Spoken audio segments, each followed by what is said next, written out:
दोस्तों, ये कहानी है एक ऐसे इंसान की जो अपने साथियों के साथ जेल से भागता है और फिर बारी बारी ये अपने ही दोस्तों को कुल्हाड़ी के साथ मारता है और उनको खाकर जिंदा रहता है और 113 दिनों तक भागने के बावजूद पकड़ा जाता है।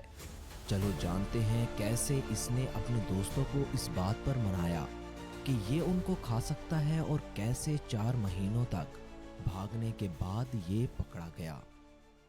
1788 में ब्रिटेन ने अपने कैदियों को ऑस्ट्रेलिया भेजना स्टार्ट कर दिया। इसलिए नहीं कि उनकी जेलें भरती जा रही थीं, बल्कि इसलिए कि वो ऑस्ट्रेलिया को आबाद करना चाहते थे, जिनमें ज्यादातर छोटे मोटे चोर थे, जिनको अपनी सजा मुकम्मल होने के बाद वहीं पर रिहाई मिल जानी थी ताकि वो एक नई जिंदगी शुरू कर सकें। जो कैदी ज्यादा तंग करने वाले थे उनको तस्मानिया की खतरनाक जेल, जो दुनिया से बिल्कुल अलग थी, वहां भेज दिया जाता था। और तस्मानिया की सबसे बुरी जेल थी सहारा आइसलैंड, जहां हालात इंतहाई खराब थे और सजाएं भी बदतरीन होती थीं, जिसकी वजह से बहुत सारे कैदी वहां से भागने की ताक में रहते थे, जिसके लिए वो बार बार कोशिश भी करते रहते थे। बदकिस्मती से जो कामयाब हो जाते थे उनको तस्मानिया का वो खतरनाक चेहरा देखने को मिलता था कि वो डर कर वापस जेल में आने का सोचते थे, क्योंकि जेल के बाहर जिंदा रहने के लिए किस हद तक जाना पड़ता था, उससे कई गुना जेल में रहना बेहतर होता था। प्रिजनर्स को 2 कैटेगरीज में डिवाइड किया जाता था। एक कैटेगरी अच्छे कैदियों की, यानी जो अच्छा बिहेवियर रखते थे, और दूसरी कैटेगरी खतरनाक कैदियों की होती थी। इनमें से जो जितना तंग करता उतनी ही सख्त सजा दी जाती थी, यहाँ तक कि उनको एक चैन गैंग में डाल दिया जाता था, जिसमें कैदियों को आपस में एक लोहे की जंजीर से बांध दिया जाता था और चैन गैंग से बहुत से सख्त काम लिए जाते, और जिसकी किस्मत अच्छी ना हो उसको सहारा आइसलैंड भेज दिया जाता था, जो दुनिया की बदतरीन जगह थी। अगर आप कैद में हैं तो आप सेफ हैं, और अगर आप भागने की कोशिश करोगे तो आप पछताओगे। ज्यादा तंग करने वालों को खुद जेल से बाहर निकाल दिया जाता था, क्योंकि बाहर जिंदा रहना तकरीबन नामुमकिन था।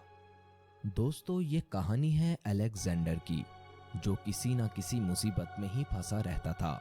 1819 में जब वो सिर्फ 26 साल का था तो 6 जूते चोरी करने के इल्जाम में उसको पकड़ लिया गया और सजा के तौर पर उसको आयरलैंड की एक जेल में भेज दिया गया।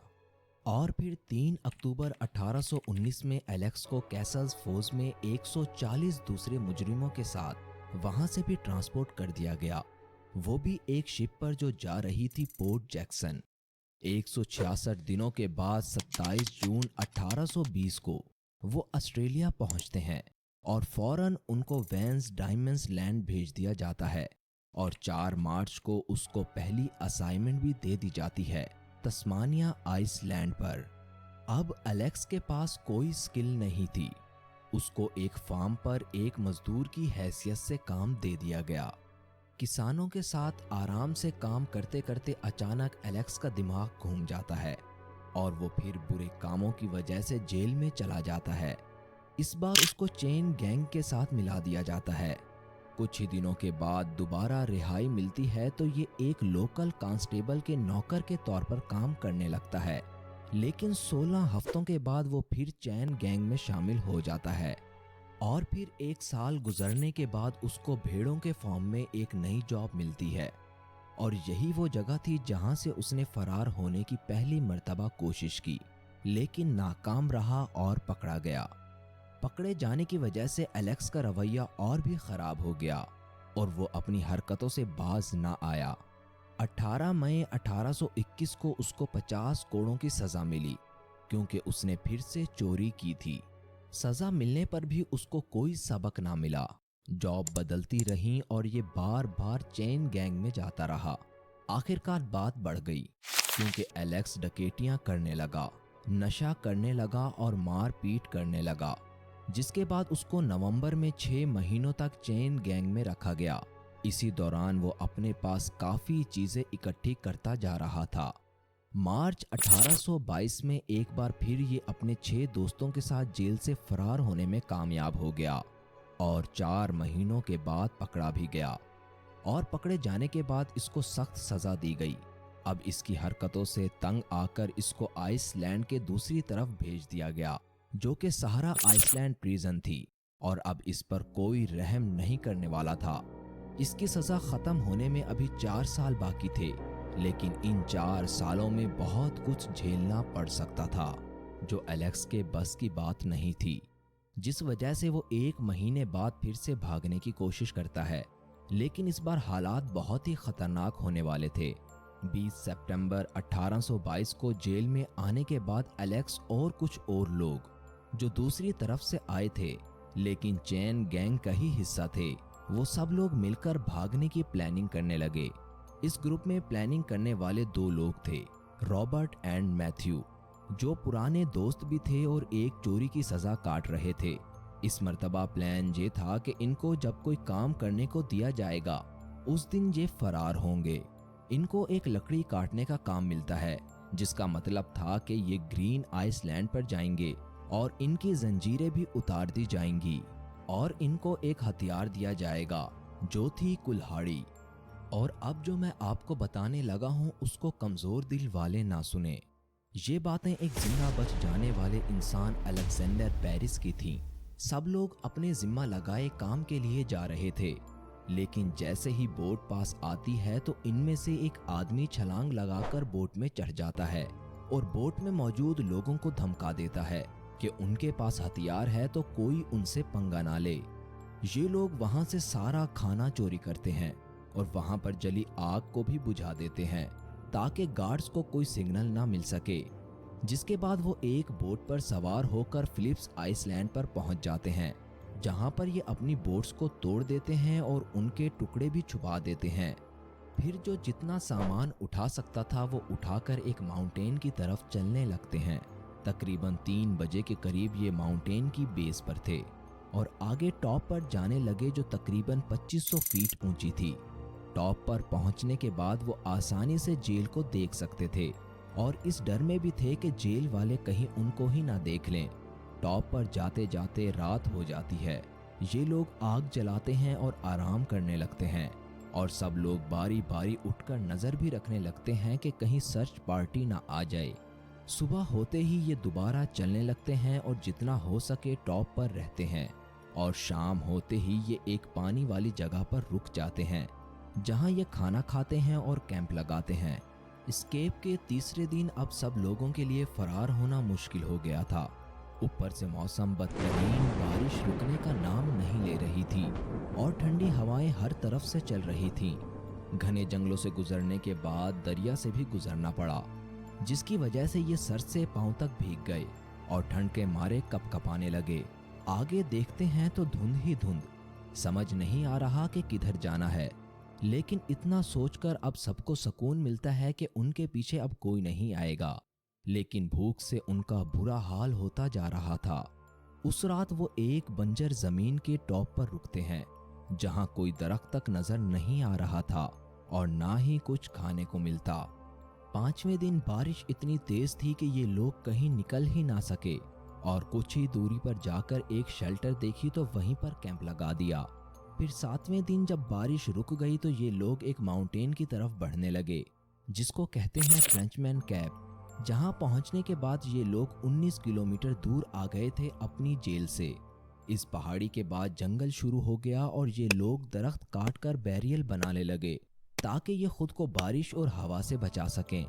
8वें दिन मौसम ठीक था, लेकिन जंगल इतना बड़ा और घना था कि आगे बढ़ना इम्पॉसिबल था।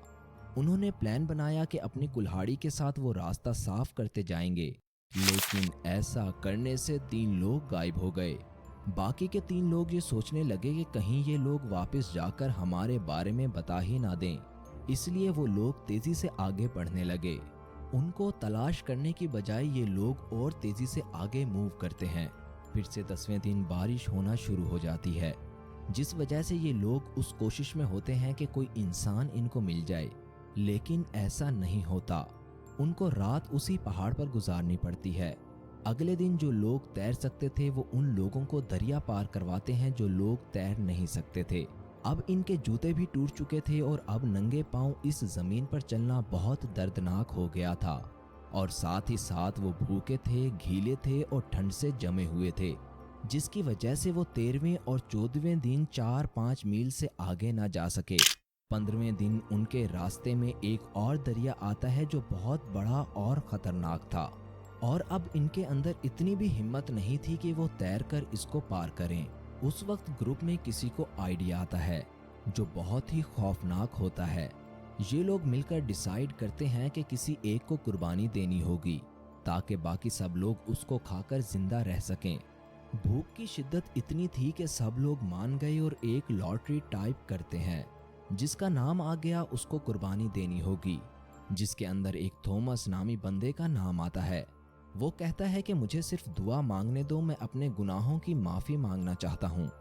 आखिर में रॉबर्ट अपनी कुल्हाड़ी से उसका काम तमाम कर देता है, क्योंकि ये पहले भी ऐसे काम कर चुका था, इसलिए वो ऐसा करने में ज़रा भी नहीं कतराया। अब इनके पास खाना अरेंज हो चुका था, लेकिन सब लोग बिल्कुल घबराए हुए थे ये सब कुछ देखकर। अगले 8 दिन तक ये लोग अपना ये सफ़र जारी रखते हैं और कुछ और खाने की तलाश में रहते हैं, क्योंकि इनका खाना ख़त्म होने लगा था। आखिरकार एक वादी से गुजरते हुए कुछ जड़ी बूटियाँ उनको नज़र आती हैं, जिनको जॉन इकट्ठा करता है, बॉयल करता है और फिर ठंडा करके खाने लगता है। लेकिन फौरन उसको उल्टी आ जाती है, क्योंकि वो खाने के लायक ही नहीं होती। जिसके बाद रॉबर्ट फिर से अपनी कुल्हाड़ी से इस पर हमला करता है, लेकिन ये बच जाता है। जॉन लड़ाई करके रॉबर्ट से कुल्हाड़ी छीन लेता है, लेकिन हमला नहीं करता, जिसकी शर्त यह है कि रॉबर्ट के पास अब कुल्हाड़ी नहीं होगी, जिस पर सब राजी हो जाते हैं। अब पीछे 4 लोग बच जाते हैं, जॉन, एलेक्स, रॉबर्ट और मैथ्यू। रॉबर्ट और मैथ्यू दोनों जिगरी दोस्त थे। जॉन एलेक्स से कहता है कि रॉबर्ट और मैथ्यू मिलकर उनका काम तमाम करने वाले हैं, तो इन दोनों को एक दूसरे का ख्याल रखना होगा। अगले दिन एलेक्स रॉबर्ट और मैथ्यू के साथ मिलकर जॉन को घेर लेते हैं और हमला कर देते हैं और उसका काम तमाम कर देते हैं। अब कुछ और दिन तक उनके पास खाना अरेंज हो चुका था और अब वो आगे बढ़ने लगते हैं। लेकिन अब एलेक्स थोड़ा परेशान होने लगता है रॉबर्ट को देखकर। जॉन को मारने के 4 दिन बाद एक जहरीला सांप मैथ्यू को काट लेता है। उसकी टांग सूज जाती है, जिसकी तकलीफ इतनी होती है कि अब उससे चला भी नहीं जा सकता था। मैथ्यू उनसे कहता है कि वो आगे जा सकते हैं उसको छोड़कर, लेकिन रॉबर्ट ने मना कर दिया, क्योंकि वो तो उसका जिगरी दोस्त था और वो उसको ऐसे ही नहीं छोड़कर जा सकता था। ये लोग 4-5 दिन तक उसके साथ ही रहते हैं और उसको खाते पिलाते हैं, लेकिन मैथ्यू बहुत तकलीफ में था और उसकी तकलीफ मजीद बढ़ती जा रही थी। एलेक्स चाहता था कि मैथ्यू को ख़त्म कर दिया जाए, क्योंकि उनका खाना भी ख़त्म होता जा रहा था और मैथ्यू भी तकलीफ में था। लेकिन रॉबर्ट ने कहा वो उसके बारे में ऐसा नहीं सोच सकता। सांप के काटने के 6 दिन बाद रॉबर्ट ने सोचा मैथ्यू को साथ लेकर चला जाए, लेकिन एक्स्ट्रा वेट के साथ चलना बहुत मुश्किल था, जिस वजह से ये लोग रुक जाते हैं और मैथ्यू सो जाता है और कुछ देर बाद दर्द से चिल्लाने लगता है, जिसको देखकर रॉबर्ट को बहुत अफसोस होता है। वो मैथ्यू को इतनी तकलीफ में नहीं देख सकता था, इसलिए रॉबर्ट एलेक्स की बात मानते हुए मैथ्यू को ख़त्म कर देता है। अब फिर इन दोनों के पास कुछ दिन का खाना आ जाता है और वो आगे जाने लगते हैं, लेकिन आगे उनको कोई इंसान नजर नहीं आता, जिसके बाद एलेक्स को रॉबर्ट पर शक होने लगता है कहीं वो उसकी ही जान ना ले ले। और इसका शक सही निकलता है, क्योंकि उसने रात के वक्त रॉबर्ट को कुल्हाड़ी उठाते देख लिया था और शोर करने लगता है, जिससे रॉबर्ट रुक गया। लेकिन एलेक्स को पता लग चुका था। एलेक्स को किसी तरह कुल्हाड़ी लेनी थी, लेकिन रॉबर्ट कुल्हाड़ी को अपने सर के नीचे रखकर सोता था। एक दिन एलेक्स ने रॉबर्ट के सर से कुल्हाड़ी निकाली और रॉबर्ट का काम तमाम कर दिया। अब वो अकेला था और खाना इकट्ठा करने के बाद आगे बढ़ने लगा। कुछ दूर जाकर एलेक्स को भेड़ें नजर आती हैं, जिनका चरवाहा वही था जिसके पास उसने काम किया था। वो एलेक्स को पहचान तो ना सका, क्योंकि एलेक्स की हालत बहुत ज्यादा खराब हो चुकी थी। लेकिन कुछ देर बाद एलेक्स ने पुरानी बात याद दिलवाकर उसको यकीन दिलवाया और कुछ दिन जहां रहने के बाद वो कुछ सामान इकट्ठा करने के बाद आगे निकल जाता है। कुछ दूर एक और आदमी उसको मिलता है। ये वो आदमी था जिसके लिए उसने 6 महीने एक नौकर के तौर पर काम किया था। ये आदमी एक कंपनी का मालिक था और उसने एलेक्स को एक नौकरी दे दी। एलेक्स उसके पास भेड़ें चोरी करने के काम पर लग गया और आखिरकार 18 जनवरी 1823 को वो फिर से पकड़ा गया। उस दिन उसको जेल से भागे 113 दिन हो चुके थे। इसी के साथ ये कहानी खत्म होती है। उम्मीद है आज की वीडियो आपको पसंद आई होगी। अगर इसी तरह की वीडियो देखना चाहते हैं तो हमारे चैनल को सब्सक्राइब कर लें। शुक्रिया।